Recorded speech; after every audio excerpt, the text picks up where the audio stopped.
Stability of carbocation and stability of carbon ions. किसी भी ion की स्टेबिलिटी को कैसे चेक करते हैं, इसके लिए एक ट्रिक है, ट्रिक को समझना। इसके बाद हम लोग बात कर रहे हैं जनरल ऑर्गेनिक केमिस्ट्री में सबसे ज्यादा पूछे जाने वाला जीओसी में ये टॉपिक है कि किसी भी कार्बोकैटायन की स्टेबिलिटी बताइए, स्टेबिलिटी का ऑर्डर निकालिए। जरा ट्रिक को समझना पहले, फिर क्वेश्चन तो हम फटाफट कर ले जाएंगे। ट्रिक क्या है, कहते हैं कि स्टेबिलिटी ऑफ आयंस, चूंकि आयन या तो कैटायन होगा या एनायन होगा, इनवर्सली प्रोपोर्शनल होता है चार्ज के। एक चीज हमेशा याद रखना, चार्ज आयन की स्टेबिलिटी को घटाता है, चाहे कैटायन हो चाहे एनायन हो, चाहे पॉजिटिव चार्ज हो चाहे नेगेटिव चार्ज हो, चार्ज हमेशा स्टेबिलिटी को घटाता है। अगर कोई चीज चार्ज को घटा दे तो वो स्टेबिलिटी को बढ़ा देगा। तो ये चीज आपको हमेशा याद रखना होगा कि stability of ion inversely proportional to charge. अब जरा ट्रिक को समझना, और वीडियो आपको पसंद आए तो वीडियो को लाइक भी करना, चैनल को सब्सक्राइब कर लेना और लिंक को अपने फ्रेंड में शेयर करना और एक प्यारा सा कमेंट करना पूरा वीडियो देख। सपोज करिए कि हमारे पास कोई कार्बोकैटायन है, कार्बोकैटायन है तो खोपड़ी पर पॉजिटिव चार्ज लगा होगा, और उस कार्बोकैटायन से कोई ग्रुप लगा हुआ है, हो सकता है प्लस M लगा हो या प्लस I ग्रुप लगा हो, मेसोमेरिक या इंडक्टिव, हो सकता है माइनस M या फिर माइनस I ग्रुप लगा हो। तो याद रखना प्लस M और प्लस I का काम होता है इलेक्ट्रॉनों को अपने से दूर रिपेल करना, इलेक्ट्रॉनों को अपने से दूर भेजना। तो आप बताओ, इलेक्ट्रॉन पर नेगेटिव चार्ज है, यहाँ पॉजिटिव चार्ज है, अगर इलेक्ट्रॉन को ये भेजेगा तो ये नेगेटिव चार्ज आएगा, पॉजिटिव चार्ज को खा जाएगा, यानी पॉजिटिव चार्ज को घटाएगा। यानी कहने का मतलब प्लस I या प्लस M चार्ज को डिक्रीज करेंगे, और अगर चार्ज घटेगा तो स्टेबिलिटी बढ़ जाएगी। अब जरा इस रेस्पेक्ट में सोचना, माइनस M और माइनस I का काम होता है इलेक्ट्रॉनों को अपनी तरफ खींचना।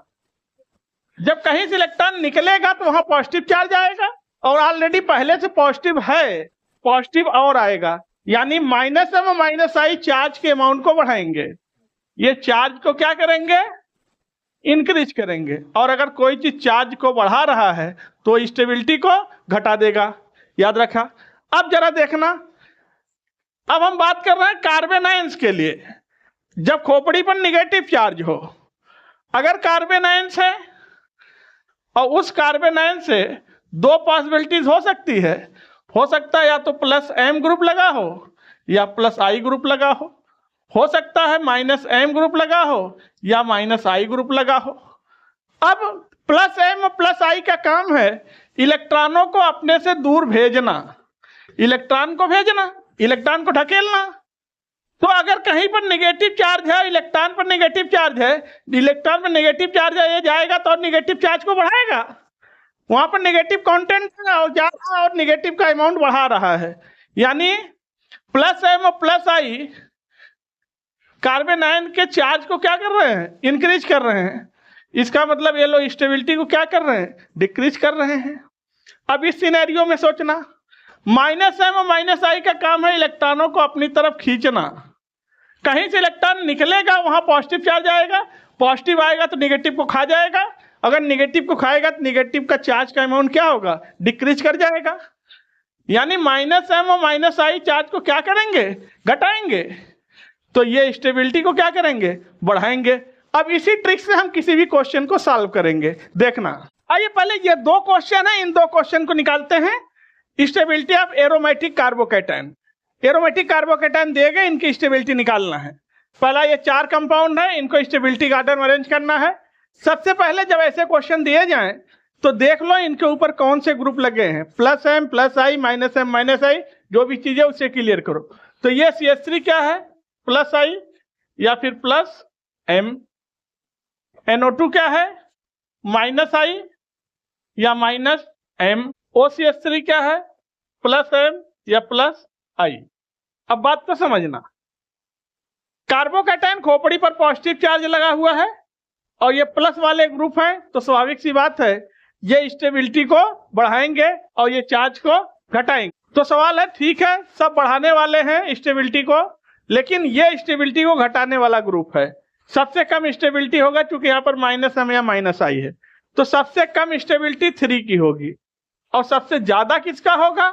तो सबसे ज्यादा होगा 4th का, क्योंकि OCH3 की पावर ज्यादा। यानी अगर हम एक आर्डर बना लें तो सबसे ज्यादा स्टेबिलिटी 4th की होगी, इसके बाद इसका स्टेबिलिटी होगा दूसरे का, और इसके बाद तीसरे और पहले में सबसे ज्यादा पहले का होगा। अब क्योंकि इसका घटा रहा है लेकिन इसका कोई घटा नहीं रहा है, तो होगा फर्स्ट, और सबसे कम स्टेबिलिटी होगी 3 की। लीजिए, ये स्टेबिलिटी का एक आर्डर निकल के आ गया इस क्वेश्चन का, पहले वाले का। अब अगर दूसरे वाले क्वेश्चन का आर्डर निकालें स्टेबिलिटी का, तो यहां पर CH3 लगा हुआ है, तो ये तो है +m और +i, ये भी +m +i, ये भी +m है और +i है।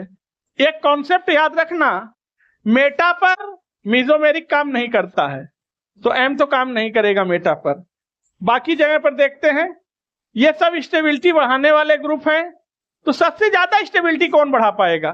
सबसे ज्यादा ये बढ़ा पाएगा, क्योंकि इंडक्टिव डिस्टेंस पे डिपेंड करता है, यहां से दूरी कम है, तो 2 लोग बढ़ा रहे हैं और सबसे ज्यादा बढ़ाएगा, तो सबसे ज्यादा स्टेबिलिटी किसका आएगा भाई? 2 का। इसके बाद चौथे का होगा, ये चौथा है, 2 लोग बढ़ा रहे हैं, और इसके बाद स्टेबिलिटी तीसरे का आएगा, 1 लोग बढ़ा रहे हैं, और सबसे कम स्टेबिलिटी पहले का आएगा, इसकी स्टेबिलिटी कोई बढ़ा नहीं रहा है, तो सबसे लास्ट में यही आएगा। तो आ गया स्टेबिलिटी का आर्डर। देख, आइए, अभी तक हम कार्बोकैटायन के स्टेबिलिटी का आर्डर निकाल रहे थे। अब ये 2 क्वेश्चन है कार्बन आयन की स्टेबिलिटी का आर्डर। कार्बन आयन यानी खोपड़ी पर नेगेटिव लगा हुआ है, ध्यान रखना। कार्बन आयन, तो ग्रुप को देखिए, ये +m ग्रुप है या +i है, ये -m है या -i है, और ये -i ग्रुप लगा हुआ है। देख, अब एक बात तो हमें पता है, जो माइनस वाले ग्रुप हैं वो स्टेबिलिटी को बढ़ाएंगे, और जो प्लस वाले हैं वो स्टेबिलिटी को घटाएंगे। तो प्लस वाला कौन है? यही है एक, ये स्टेबिलिटी को घटाएगा। सबसे कम स्टेबिलिटी किसकी आएगी? दूसरे की आएगी। अब इन दोनों बढ़ाने वाले हैं, तो सबसे ज्यादा कौन होगा? ये होगा, क्योंकि ये डिस्टेंस पे भी डिपेंड करता है, और यहाँ पर -m -i है, तो सबसे ज्यादा स्टेबल कौन होगा? सबसे ज्यादा स्टेबल होगा 3rd, और 3rd के बाद स्टेबल होगा 4th। ये भी बढ़ा रहा है, भले अकेले बढ़ा रहा है। इसके बाद स्टेबिलिटी आएगी 1st। क्या इसका कोई घटा तो नहीं रहा है, जितना है उतना तो मेंटेन है। और सबसे कम स्टेबिलिटी किसकी आ रही है भाई? 2nd की, क्योंकि प्लस लगा हुआ है। ये स्टेबिलिटी का आर्डर आ गया, देखिए स्टेबिलिटी है। अब आते हैं 2nd वाले का, इसका स्टेबिलिटी का आर्डर निकालते हैं। ग्रुप आइडेंटिफाई करो, ये +m है +i है, ये +m है +i है, ये +m है +i है, ये तीसरा कंपाउंड है, ये चौथा है। आर्डर बनाते हैं, तो एक चीज तो कंफर्म है कि मेटा पोजीशन पे न तो +m काम करता है न तो -m काम करता है। मेसोमेरिक काम ही नहीं करता मेटा पर, ये चीज याद रखना आपको। अब प्लस वाले स्टेबिलिटी को क्या करते हैं? घटाते हैं, क्योंकि खोपड़ी पर नेगेटिव लगा, ये ध्यान रखना। ये भी स्टेबिलिटी को घटाएगा, ये भी घटाएगा, ये भी घटाएगा। सवाल है कम कौन घटा पाएगा? तो तीनों पे घटाने वाले हैं, तो सबसे ज्यादा स्टेबल कौन होगा? पहला, इसका कोई घटा नहीं रहा है, तो सबसे ज्यादा स्टेबिलिटी फर्स्ट की, फर्स्ट के बाद 3rd की, क्योंकि 1 लोग घटाए रहे हैं तो कम घटा पाएंगे। इसके बाद यहां पर 2 लोग घटा रहे हैं और दूरी भी कम है, तो ये ज्यादा स्टेबिलिटी को घटा देगा। तो यहां से डिस्टेंस ज्यादा है, घटाएंगे लेकिन कम घटा पाएंगे। तो अब नंबर किसका आएगा? चौथे का। और सबसे कम नंबर किसका आएगा? दूसरे का। लीजिए, ये स्टेबिलिटी का आर्डर बन के आ गया।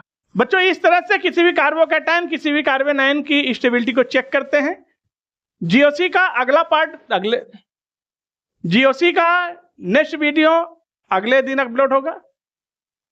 तो आज के वीडियो को यहीं पर रखते हैं। जीओसी का नेक्स्ट वीडियो फिर अपलोड होगा आप लोग वीडियो को लाइक कर दीजिए, चैनल को सब्सक्राइब कर लीजिए, बेल आइकन प्रेस कर दीजिए और एक प्यारा सा कमेंट करिए। फिर आपसे मिलते हैं नेक्स्ट वीडियो में, तब तक के लिए थैंक यू, टेक केयर।